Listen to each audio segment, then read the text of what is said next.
There we go. So what you're doing here is really the main thing you need to know. This is also the why we're able to do what we're able to do in chapters 9, 10, and 11. Again, that's the reason that this can be so challenging. So hang in there. Okay, so I know you got this done, right? The population was all pennies. The sample was the whatever, the 40 pennies we drew, and then blah, blah, blah. What we need down here for page 2 is that the mean is 12.12. Let me try again. We don't need that the population mean is that. We need that the mean of all the samples of size 40 that we draw. So we're going to take 40 pennies, calculate the weight of each penny, add that all up, divide by 40, and create a new data set of a bunch of means. So the mean of those means is going to be the same as the population mean.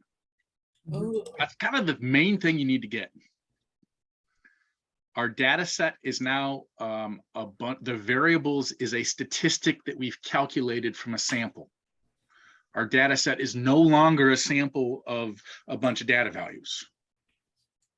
So this one is just whatever the mean was you were told, that's the mean for the sample means. And then the one that's different is this standard deviation, and we have 2 notations for it. You will see as is, well, it's not here. You will see SE X bar, which is sigma of X bar, which is either the population standard deviation divided by the square root of n, or it's approximately equal to the sample standard deviation divided by n, whichever one we give you. Okay, so sometimes we give you sample data, so you use S. Sometimes we give you population data, like in the prompt, so you use sigma. So really what we should do is erase this and just generalize it even a little more and say it's going to be the standard deviation divided by the square root of the sample size. We could use n here, but that's what you do to calculate the standard error of the sample means. And yes, that spells a word. I don't know if anyone sees it. I never saw it until I sat in the class with Steve Tuckey, and then he said it with a really spicy voice, and I can't unhear it. And I won't do that. Please don't. I will not do that. I refuse. Okay. So once we've established these 2 things, once we know that the central limit theorem is met, we can then do calculations just like you did in chapter 7. The difference is instead of X or Z, we now have X bar. So I think you all tried these. I'm just going to smash them into StatCrunch, and you're checking your work. Jump in and scream at me at any point if something seems strange, like you need help. First off, I forgot to calculate the standard error. So it's 9.9 divided by the square root of 40. That's what it is for this problem. That of course changes for each problem. By the way, this is the other reason I didn't tell the morning group this. The reason I prefer sigma subscript X bar is because you don't have to see that word over and over. Not that there's anything wrong with that word. It's just, that's not what we're doing here in stats. Hopefully not. Okay, I'll stop. So this is equal to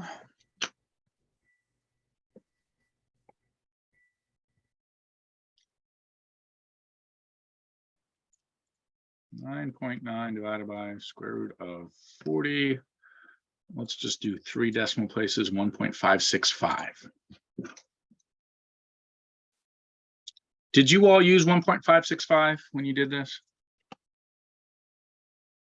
You might get slightly different answers if you 1.5653. Okay, I'll put the 3 in there. It may not make a difference. We'll see. That's what I was gonna say, doesn't. It probably won't, but it might. So as what we saw before, when we type these in, once it's there, it's fixed. So I can jump in between and it keeps it what we want. And we're doing 10 and 14. Like we mentioned before, note that this StatCrunch always has X there. We know it's X bar that we're working with. we're looking that we have samples of size 40 that have coins that have an average mean or average weight between 10 and 14 pounds, or not pounds, ounces.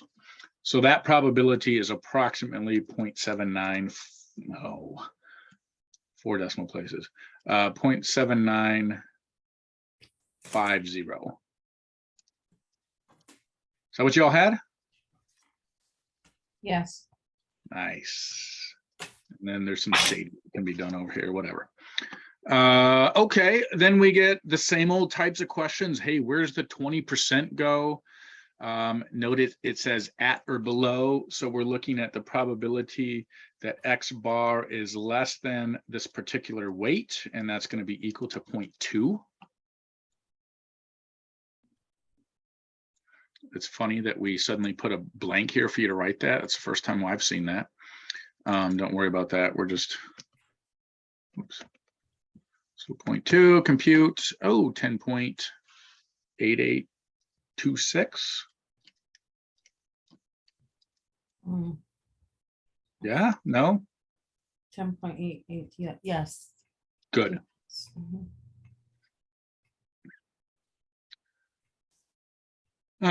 Okay, then it's unusual if they have a mean age greater than 16. Well, let's find out what that probability is. So we need greater than 16. Oops. That's going to be a right tail area. Wow, that's quite tiny amounts of area. In other words, it's the probability that we have an X bar from a sample size 40 that has a mean weight greater than 16. That's 0.0076. And here you said, yes, that is unusual because 0.0076 is less than 0.05. That's the criteria. How's everyone doing? I'm kind of going fast. Is that okay? Mhm.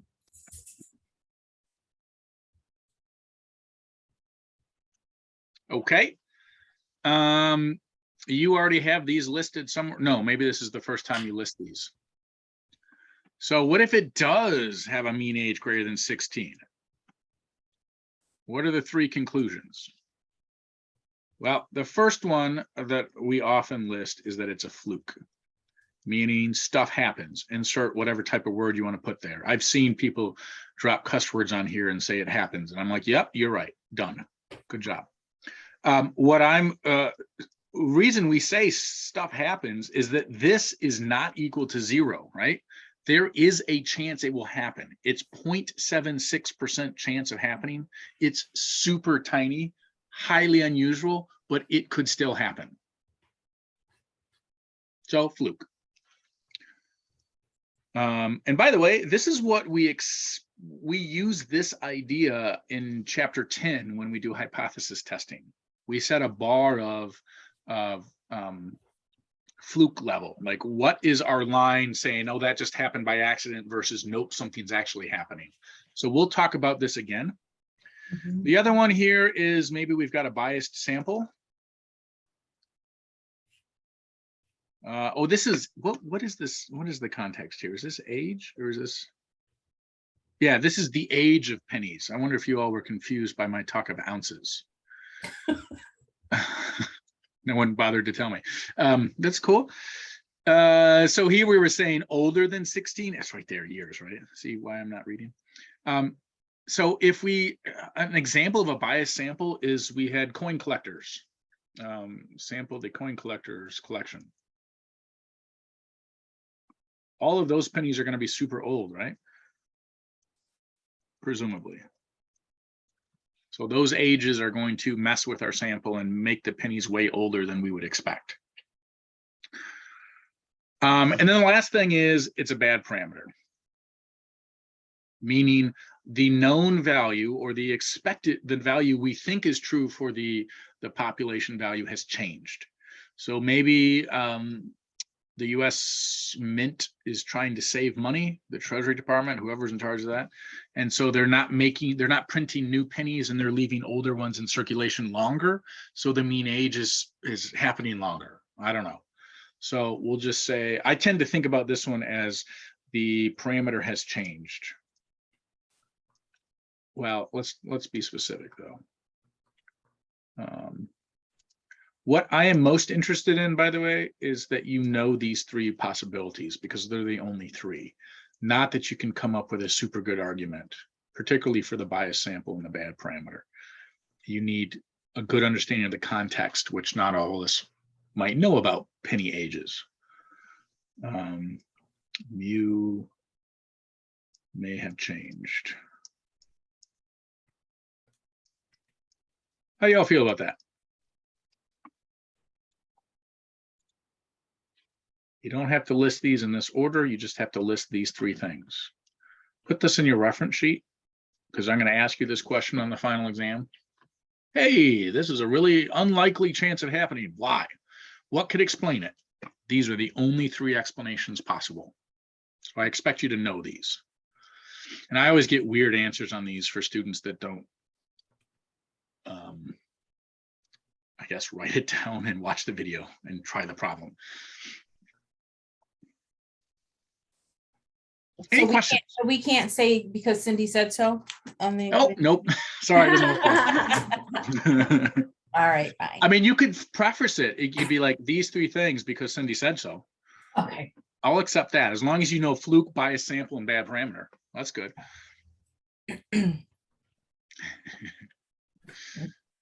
Okay, I'll go ahead and tell you that tomorrow night you're going to learn the exact same thing, except we're going to do it with a fraction.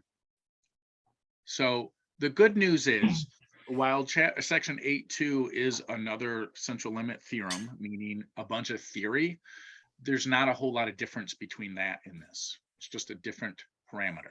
You're going to talk about a p versus a mu. So let's practice this. We're going to do both the Cindy's assignment and my assignment. So we'll start with the one for 033, and that is the one on page, this one. Here we go, page 635. I'm going to go ahead and open up the course pack again and suggest you all do the same thing, meaning let's all have a reference sheet readily available to us as we work through this problem. There is almost nothing other than the three things we just said, fluke, bias sample, bad parameter, that needs to be written on your personal reference sheets with relation to chapter 8, because the provided reference sheets has the central limit theorem and how to put stuff in StatCrunch. You just need to know how to read this and use it. Right, so here comes number 1. Do y'all think you can do this?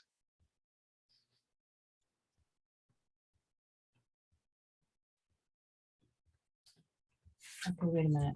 What are we doing here? I'm going to suggest that you all look at this line on your reference sheet. This is page 268. Look at this line and see if you can't find out how to use this line to answer number 1. I'm going to give you 5 minutes. If you can't get started, tap me in.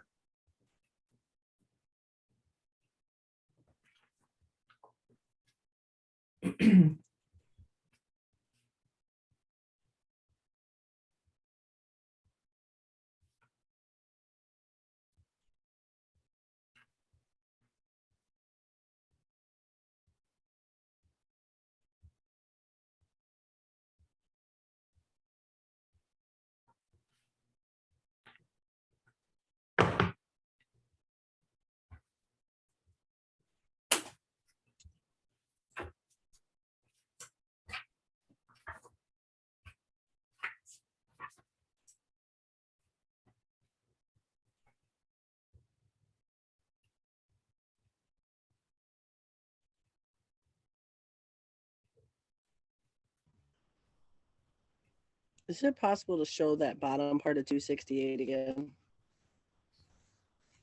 Definitely. Thank you so much. I'm just going to write that down real quick.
Okay, I have no clue what I'm doing.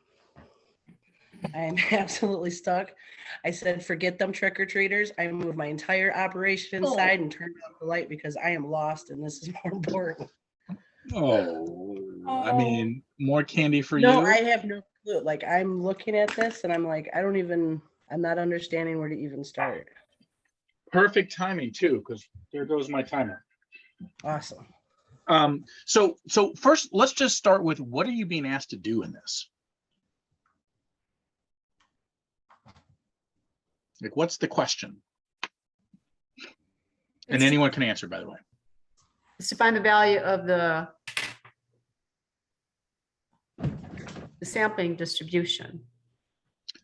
So compute the value of, and we'll call it, the name for this is the standard error of X bar, or the standard error of the sample means. Okay. How do we compute it? Well, if the central limit theorem is met, if these conditions are true, then we look at the spread thing, and it says the standard error of the, should be sample mean here, really, of the sample mean is calculated either by this formula or this formula, based on what we have. If you look back at what you've been given S. It's the same formula, it's just we're getting the approximate standard error versus the exact standard error. So all we're doing here is applying this formula.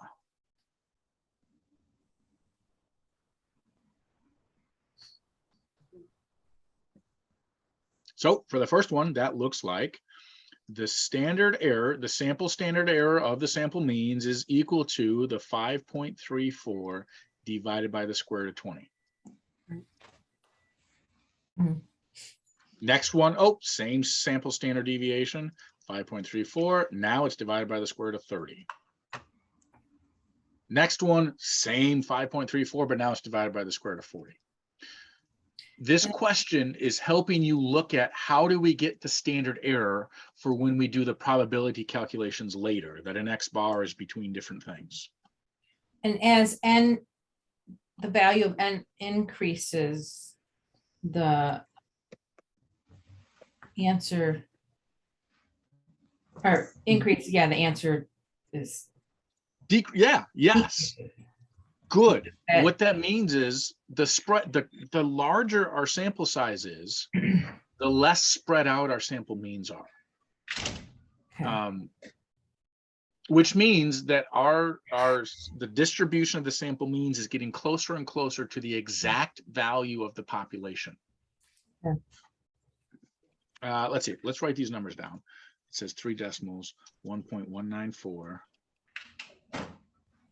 There's that one. Nikki, was that you that said you have no idea? Does that feel okay? Or whoever said that? It does feel, it's a lot better. I get it now. Okay, good. I see who had to set it up. Yeah, like the first time you see it, you're like, what in the world is all this mess? I totally, I feel for you. I remember the first time I saw this, I was like, what are we talking about?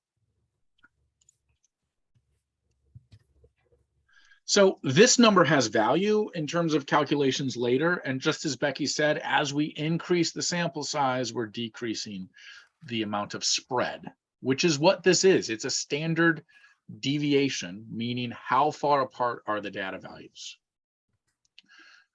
It just means that when we take a larger size sample, the mean we get from that sample is going to more accurately predict the population mean, because the size of the sample is closer to the population size. The only way that's true is if the conditions are met. We randomly drew our observations. The observations were independent of each other, and that the sample, the population was normal, or our sample size was large enough. Okay. For number 2, use what Becky said to answer it. I'll give you 3 minutes.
3 minutes. Y'all gotta figure it out.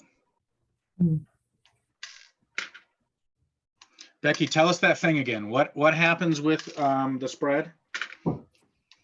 So Is this- as N increases, S decreases. So as the sample size increases, S, which is the spread, decreases. Good. I'm gonna be a little picky and I'm gonna say the standard error of the X bar decreases, Okay, meaning so what? sigma X bar or S X bar. Okay. Which you're totally right. So exactly what you said is good. All right. Okay, but Now- tell me again, what is it? The sample, what is it? The sample? As the sample size increases, so as Mhm, the sample size goes up, the mhm. spread, Spread. which is measured by the standard error, goes down.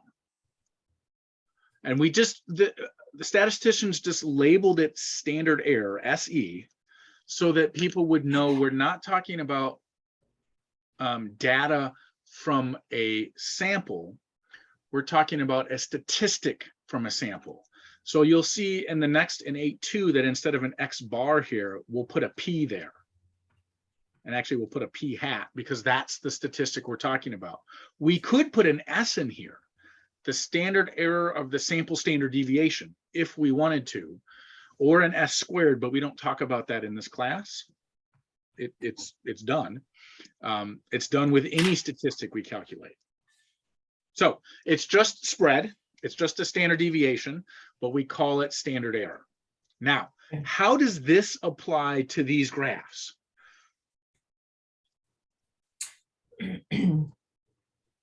So, Well, before you say it, because you all might know it, let me tell you what condition we're from here we're applying. We're really applying this condition that says the closer we get to 30, the more normal a distribution will get. In fact, once we hit a sample size of 30, we're guaranteed that the standard deviation, or that the distribution of the sample means, the distribution of the X bars, will be normal. That's guaranteed. So as N increases, spread decreases, but it also means the graph looks more normal. Okay, now tell me the answer. so the first one is 10. Okay. Agreed. The middle one is 2, and the last one is 4. Someone want to explain why Becky said those numbers in that order? Because of the decreasing of the graph, the spread. So I'm going to be a little picky about the word area because each one of these has the exact same amount of area. It's 1. What is it that's, I know it looks like there's more area in them, but we don't actually know the y-axis value. What is it really that's changing? Sample size and the standard error. That's it. The spread is getting smaller and the graphs are getting closer and closer to a normal distribution. So here's the population, right? Definitely skewed right. Here's the worst, the smallest sample size. It still looks skewed right. This one even is still looking a little bit skewed right. This one's looking quite a bit more normal. Like we might have even hit the normal distribution of the sample sizes. So we might be good. We might not have to hit 30. We actually do. We have to get 30 to guarantee. So think through this. Or is there a question? No, I think I'm understanding now. Yay. Like, Well, okay. hopefully what I'm about to say doesn't make it more confusing. So to help me. Becky, I'm proud of you. You were you said I didn't get this at all on Thursday, and you definitely got something out of it. yeah. Apparently. Apparently. Feels Yeah. good. Tonight, you're gonna have a smaller drink. That sounds great. Okay. All right.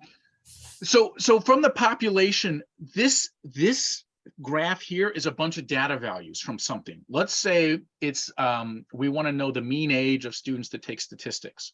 So let's say this is all the ages of students in a stats class. What this graph represents is a bunch of X bars where we took 2 students at a time and said, how old are you? Mm. Added their ages together and divided by 2. That's going to be all over the place. I've had students that are in their 60s in a stats class and students that are like 13 in a stats class. So if I randomly pick those 2 students, I'm going to get like a wild mean, especially if I pick 2 students that were 13 and 2 students that were 60. If that accidentally happened, right? So those means are all over the place. Mhm. Well, if I start getting 4 students at a time, calculate their mean age and dump it in this graph, it's going to be less spread out. Maybe we get a 13-year-old and a 60-year-old and a 20-year-old, and that'll start to average towards the actual population mean. Then when we hit 10, it's even better. When we hit 30, we're guaranteed to get a normal distribution, and it's guaranteed that the middle of that distribution, meaning the mean, will be the exact same mean as the population age of all stat students. Guaranteed. Well, theoretically. Now, what we're doing is the problem backwards, because in chapter 8, we're like, hey, we know this number. But in chapters 9, 10, and 11, we don't know that number. And that's the reality. We don't know what the mean is of the population.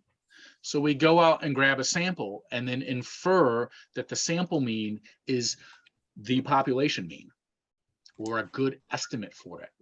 This theorem that we're working with is what allows us to do that mathematically and to have an answer that makes sense. By the way, this thing right here is the answer to how we can tell. Mhm. So you can say this, as this happens, this happens.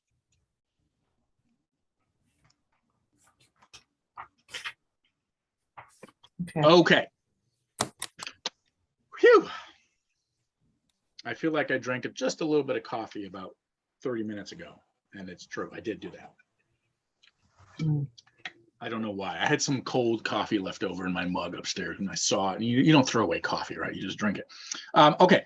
So now we're going to take a look at the conditions. So there's really 3 things we need you to know from chapter 8. We need you to understand how to recognize conditions are met or not met. Then when you've recognized that they're met, we need you to understand how to state the distribution of the sample means. So these 3 answers. And then we also need you to know how to do, what happens, the mean and the standard deviation. We need you to use those 2 numbers to do probability calculations from chapter 7. That's all you really need to know from chapter 8. That's it? That's it. Oh, wow. Okay. That was like 4 things. Were we counting? Just 4.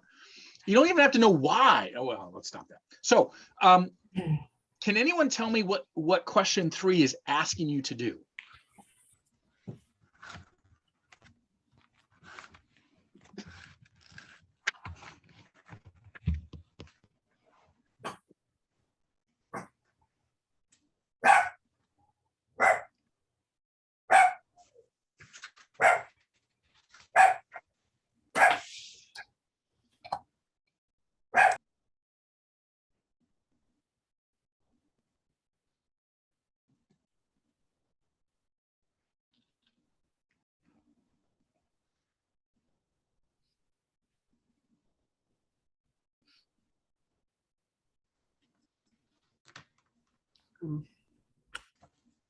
Is it tough? Like, this is a tough one to be like, what is the question? I mean, I'm just reading it based on, do we use the central limit theorem based on the previous sentence? Does it work? Good. Yes. So the question is, can you use the central limit theorem? this is a very common way higher level mathematics works. You get a bunch of theorems, a bunch of different stuff, and then we give you a problem and you have to like prove it. And in order to use any of the prior knowledge things, you have to identify if the conditions are met for it to work. So your job, anytime it says, can we use the central limit theorem, yes or no, your job is to note whether or not these three conditions are met. Now, there's a trick. Anytime we say verify in math, that means you can do it. You just have to prove you can do it. Anytime we say explain whether or not it's appropriate, usually one of the conditions doesn't work. Find the condition that doesn't work and state that condition and why it doesn't work, and you're good. Well, my first thing would be condition 3 doesn't work Why not? because its sample size is 15. It needs to be greater than 30. Good. Now we have to be careful because if it had said the population distribution is normal, then we still could have used it with the smaller sample size. But you're totally right. It doesn't say that the population is normal. We know nothing about the population itself, but we do know a sample size of 15 is not large enough to guarantee that the sample means will be normally distributed. So we're saying that condition 3, normal, fails. So what's the consequence? The CLT does not apply. It's not useful. We can't use it. CLT does not apply. Or it's not appropriate. Good. Let me skip down to the worksheet we're about to do and show you this same question. Here comes that same question again. This one says, I'm sorry. Please. Can you scroll back up really quick? Oh, yes, I'm just flying around. Oh, thank you. You are welcome. So all I was showing there was just that you're going to do this again, but then it says verify. So you have to list all three conditions and state how they're met. Whereas here, we only had to show the one that isn't met. And By we the know way- condition 1 and 2 apply is because it says random and independent. Independent, right? So we just say, oh, that one's given and this one's given. That's how when we say it's random, the reasoning it's random is because you were told. And the word we typically use is given. I got it. Question. I got it. You got it? Good. Yes. Good. Okay, so number 4 then, I'm going to quick show you why we can use the central limit theorem. Right. We're told it's random. We're Independent. told the sampling is independent. And we're told it's a sample size 33. So who cares what the population is? Our results are guaranteed. Mhm. So try this. Key point, if you are not using this standard deviation when calculating the proportions, you're doing it wrong. So make sure you use the standard error thing. And just as a reminder, this is equal to the population standard deviation divided by the square root of the sample size. So let me give you 5 minutes and you'll see if you can get this. And if you get stuck, let us know. Set a timer for 5 minutes.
That was 5 minutes. You probably need a little more time, but I just want to make sure we're doing the same thing for B. Did you have 85 for your mean? And 12 divided by the square root of 33.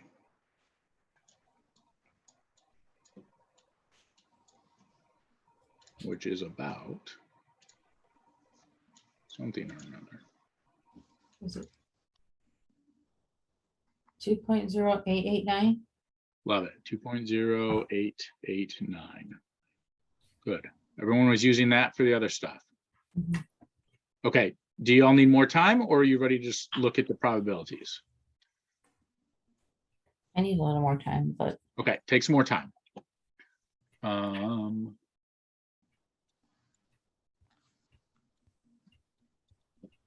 Those are the answers for A and B that you needed to then do the rest. Really, you just needed B, but cool. I'll do another 5 minutes.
Okay, that was 5 more minutes. How we doing?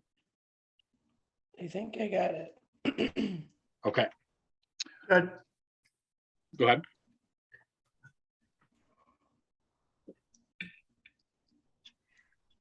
So what you need to do is go into your normal calculator, put in your mean and your standard deviation. Notice it's the standard error of the sample means, not the sample standard deviation. So it's not 12. That's that would be the standard deviation if we were picking one thing at a time, one observation. Instead, we're picking 85 people at a time and calculating the probability that the mean of those 85 is greater than 90. So we just put in here our 90, a greater than symbol, greater than, compute. There it is. Approximately 0.0083. Is that what you all had? Yep. Nailed it. Yeah. Woohoo! And then the between, we just type in the 81, 87.5, compute. Approximately 0.8566. And we can sort of draw something here. I'm just copying from the picture. Hooray, we all feel good about that. Then the tough one, what'd you all do here with the 5th percentile? Okay, so when I was thinking 5th percentile, I'm thinking it was going to be on the lower side of things. So I did the got 81.5641. Let me see. Yes, good. Nailed it. Excellent. You all have seen this one show up a lot, right? It's either percentile or quartile, and you just need to know that that's the left tail area. It's going to be a less than symbol, and that percentile converted to a decimal. Good. How's everyone feeling about that? So you guys, why don't you round that one, just because this is a computer generated rounding, and it says rounded 2 decimal places for X bar. So I don't want you guys to miss this one, because this is my worksheet, and it's you guys know what's an airplane one. You know what that means. Yeah, there you go. The little rocket where we have to put in the answers. Yeah, you'll have to type in your answers. Yeah, anytime that they're typing in answers in this Canvas, you got to do the exact rounding, just like StatLab. So it's cool. Okay. Shall we see if you get it? That just means more practice. So the worksheet for me is the 133. It's worksheet number 2 is what I meant to say. So let's just keep going. Let's keep rolling. You're all doing pretty good. When we finish this worksheet, we can say we've done it. I have more practice we can do, but for those of you that would love to not give kids candy or whatever, or you all have lives that you need to live. So let's see how this goes. I'm going to help you with this first one a little bit. Can you all tell me the question that you're being asked in the first number 1?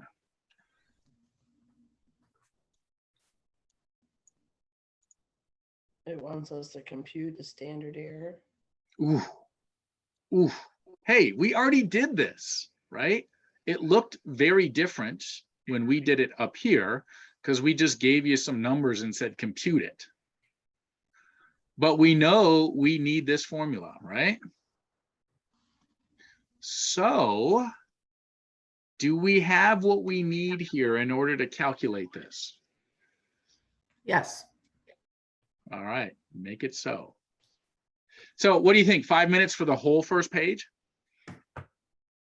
I'll check it.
So that was 5 minutes. Let's check in on number 1.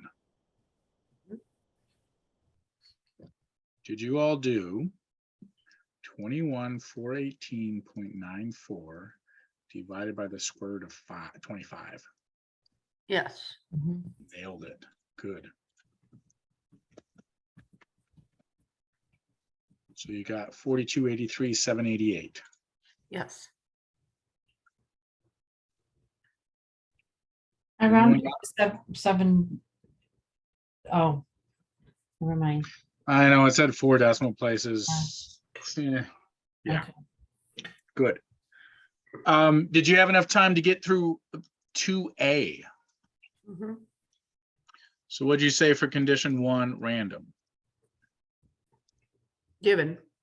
Love it, because it said it right here. That's always the answer. I know it's going to get tedious writing it after a while, but always write it. because I want to know that you know the 3 conditions, and that is an important condition, even though we always just tell you it's random. How about independence? This is the tough one. Does it's, go ahead. I just said yes. Good. Doesn't- Why? It doesn't, it's not given. It doesn't say that it's independent, but Very true. So there's one way we could guarantee independence. This goes back to chapter 5. If observations were drawn or collected with replacement, guaranteed independence. We take the thing, look at it, record it, toss it back into the pile. You should assume that things are done without replacement unless otherwise stated. So here it says a random sample of 85 random US households is drawn. Because it didn't say with replacement, assume it wasn't with replacement, so it was without replacement. And when that's the case, we have to show that this is true, that the population is 20 times larger than the sample size. Now this 0.015, that's because we multiplied by 1/20th. So either you're saying that n 20 times n is less than the population, or you're saying that the population itself is, or the sample is less than 5% of the population.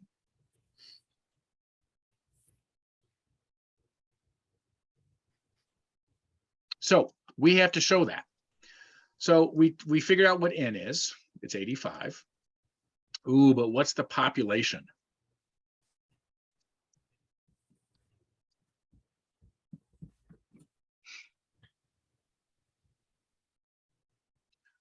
Reach way back to the first day of class. How did we identify the population when we knew the sample? What did we do? We said all. oh, Yeah. So all what here? US households in Yeah, 20. all US household. Mhm. Okay, so ask yourself, is 85 less than 5% of all US households? Less than yes. Definitely, guaranteed. I did this morning. I went ahead and Googled US households or binged it. And I did 2022 and it said 128. And someone said, well, this is 2013. Isn't it going to be different? Totally agree. It is not by much. 122.46 million. This is where I'm going to ask you to think through context. And really, you're just going to write this and say, yes, it's met. All right. So when I'm grading this, I'm looking for that you recognize either it said with replacement, then you can say given, or you write this out with a sentence for the population or the description of it. You're going to do the same thing in your project for the Skittles and M&Ms. All right. And then the last condition, normal. What'd you all say for that? Yes. That's yes. Why? Yes isn't good enough. Sample size is greater than 30. Greater than 30. Yeah. Perfect. So you can write it like this if you want. 85 is greater than or equal to 30. Check. All done. Excellent. This is the structure I like students to write it in. I like it that you match the order that it shows up on the reference sheet. I like that you state what you're doing here. The only way, there is really no other way to do condition 1. You have to tell me that you're looking at the randomness and that it's given. If you just write given here, I'm gonna be like, really, what is it that we're talking about? What has been given to you? So please do a nice formatting. I like this. You don't have to do it exactly like this. I suppose you could just write C1, C2, C3, but you don't, how do I know you know the order, right? So just, I don't know. I try to be the least picky as possible when I grade, but also I want to know that you know what you're talking about. Okay, so those are the conditions. From that, we get the distribution, which is this. So what did you say for shape? Normal. Nailed it. Oh, look at me being a jerk and saying approximately normal. If you say normal, that's fine. I'm just copying from here because we're not guaranteed it's exactly normal, but it's going to be close enough. So you're fine. You can just say normal, but technically it's approximately normal. And that's just the statistician in me that doesn't ever want to say we know something. We just think we kind of know it might be close to this, except when we say about the center. So what was the center? Mean, which is 32,150.12. Right? Oh, no, I'm looking at the other one up top. Okay. Okay. Oh, nice. I was gonna be like, where did that number come from? Wow, Becky, that's good. That's well done. Good. This is a mean, but it's for this The problem. mean Yeah, is 2.24, isn't it? that's exactly right. 2.24 TVs. Good. This is a place where we say it is exactly this. And then the spread, that's the one that most students get wrong because for two reasons. Number one, they forget to do the calculation. So they forget to do this. And number two, they get this one confused with the spread for the proportion. Because there's a different formula for the proportion thing that you'll see tomorrow night. Or yeah, tomorrow night. So this is square root of 85 in the bottom, and what was it in the top? 1.2. Anyone have that number? No. 0.1302. Here we go. Thank you. And this is if we want the units on these are TVs.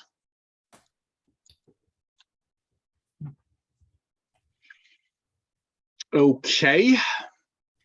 How are we doing? Did you all want to take a second for C? Do you know the answer to that? I didn't get there. I don't know about anybody else. I Okay, didn't let me either. pause and let you do it. I'll do 3 minutes.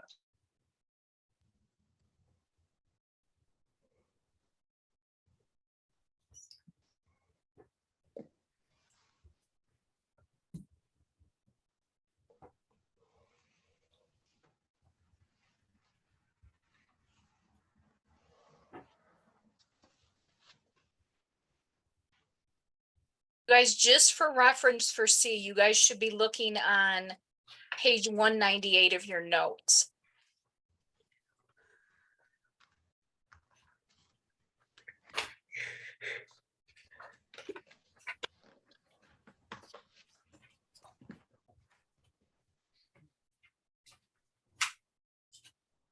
Oh. Oh, gotcha. Mhm. Because I was staring at it trying to do some crazy. Were you deers in the headlight? What the fluke, man? Is that what we're talking about here? That's it. And you guys were so right. We had not done that before. I'm like, Eric, I was telling them on Thursday night, this is the same 3 conditions that we did before. And they're like, we never done this before. And I'm like, seriously? I'm like, we just did this. She was looking at us like, what the fluke? Like summer, I did it. It's just like runs together, like semester after semester. I felt like I just taught this. Well, you did in the morning. That's true. That's true. That really could have been it. Yeah, it's always these 3 things. Either it happened by chance, which could, or our sample was biased. We could think about what subset of US households has lots of TVs. My in-person class said rich people, and I'm like, oh, okay, I don't know. Stock market people. Stock market people. There you go. You need lots of TVs to watch the stock market. Watching the stocks in every room. Nice. Love it. So it's an inordinate amount of day traders are in this sample. In other words, like wealthy, rich people, like your day class said. Yeah, right. Or they're just rich one day and poor the next, and then rich. That's the way it's lately. Yes. Mhm. It's like that Bitcoin commercial about that guy that's whatever. Notice that the fluke part here is we're saying the probability that X bar is greater than 2.5 TVs, and that's not 0, but it's highly unlikely. My thought on the parameter is, hey, COVID hit, so everyone bought more TVs so that each person in the house had their own TV to watch. But whatever, that I'm not particularly worried that you write explanations for these. I'm more interested that you know these and kind of roughly what they mean. And then this one becomes the most important in chapter 10. Okay, so there we did an application of working through the central limit theorem. Do you know the conditions? Do you know the consequences of the conditions being met? Do you know what happens when you get a sample that doesn't fit what we expect to happen? And then we just do it again, but we do some probability calculations. I suspect you all will get this in 5 minutes, but it's okay if you don't. Hopefully this is starting to become kind of rote. So I'll let you try this for 5 minutes. If you're stuck and you can't get started, let us know and we'll get you started.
All right, that was 5 minutes.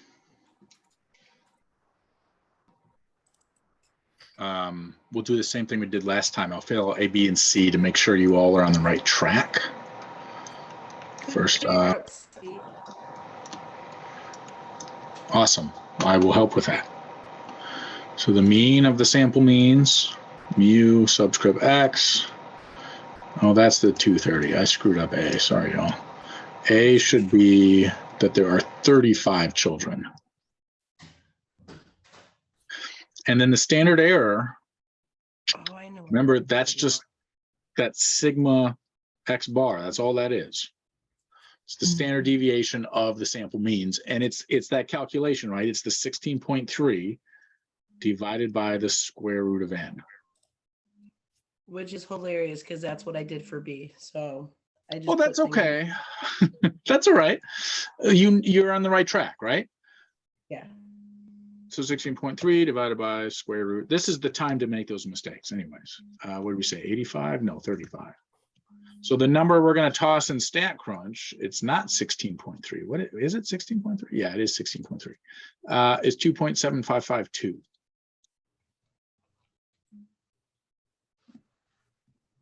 Is that good for everyone? Is that where you all were at? That's what. Okay, I will pause then and give you another couple minutes to work on D, E, F. That's it, unless you all are happy and ready to roll.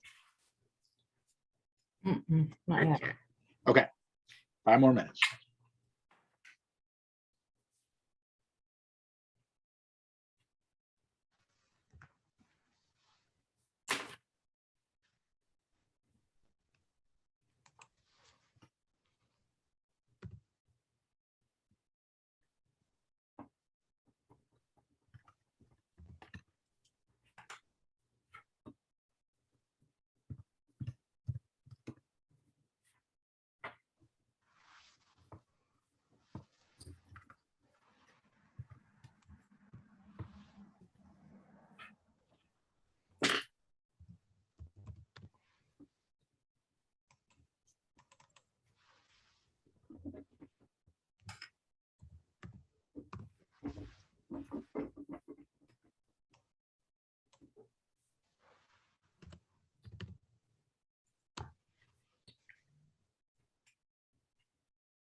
Not done.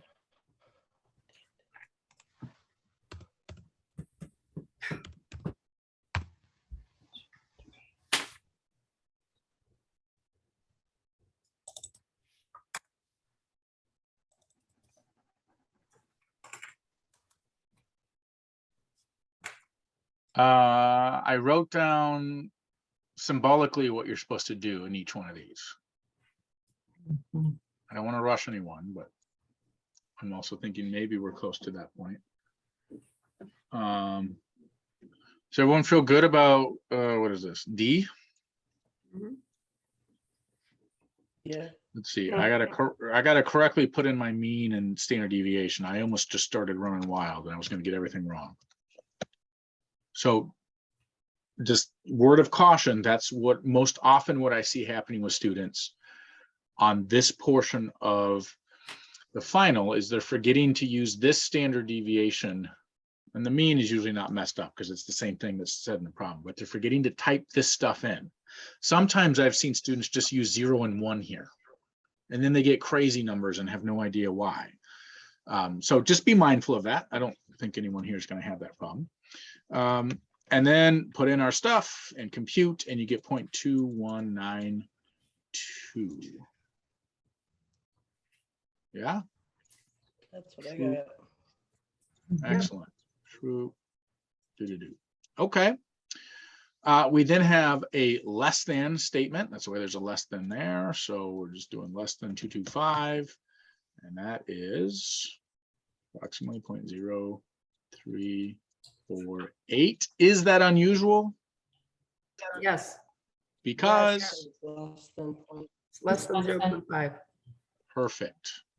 Less than 0.5. This was the most commonly missed question on the exam, on the midterm. And I think the reason most people missed it is because it was this Z-score problem. And there was a Z-score that was point something or another. And then I got a lot of, yes, it's less than 0.05.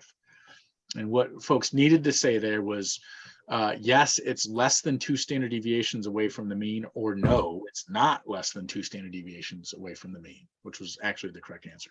So be mindful of this too. And then the last one, remember the third quartile is the 75th percentile, which is the upper bound for 75% of the data. Meaning we need a less than symbol in our StatCrunch and the 0.75, and then you have it. That's the one I messed up. And then Yeah, I it's- used Mess to those write- up.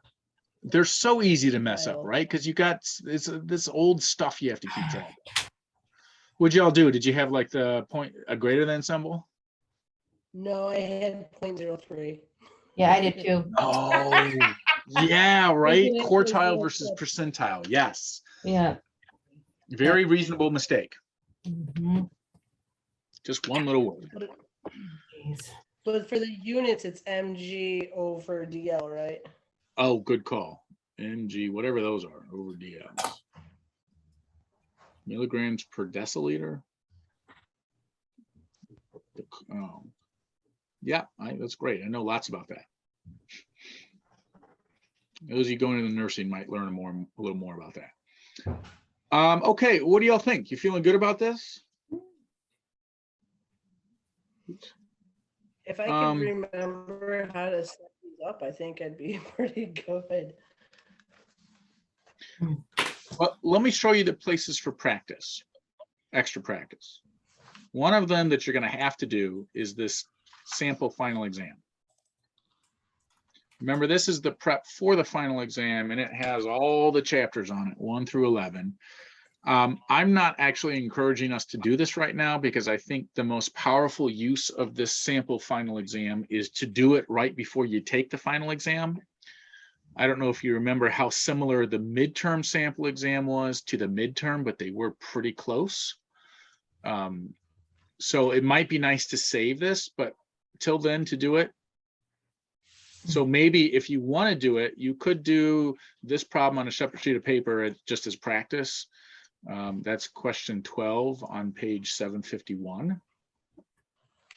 And then question, where are you? No, it's chapter 7. Question 18 on page 754 is a very similar one to what we just did. It has all of it on there. So that's just also a hint that this is the types of questions you're going to face on the final.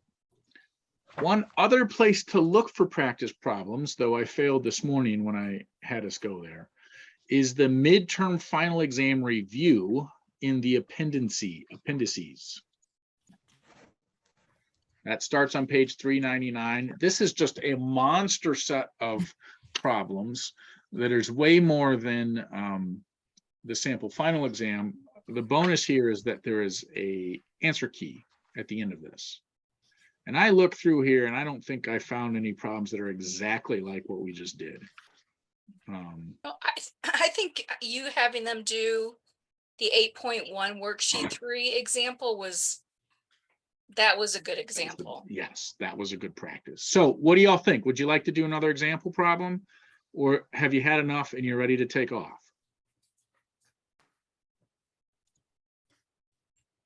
I think I'm good. I won't say no. I'm good. I don't know about anybody else, but I'm good. I think we have some very dedicated ones right here. I think you all are good too, but I don't want to speak for you because you know best. So I don't want to hold you here. I'm happy to stay. If anyone wants to hang out and work through these problems, I would be happy to work through them with you. Those of you that said you're good, take off, go enjoy Halloween.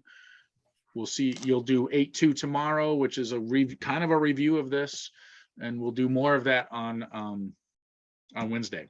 understand. Cool. I'll gladly stay and do like one problem, maybe two. Sure, let's do it. All right. Good night, guys. I'll see you tomorrow. Hey, Night. Patty. Bye. Bye.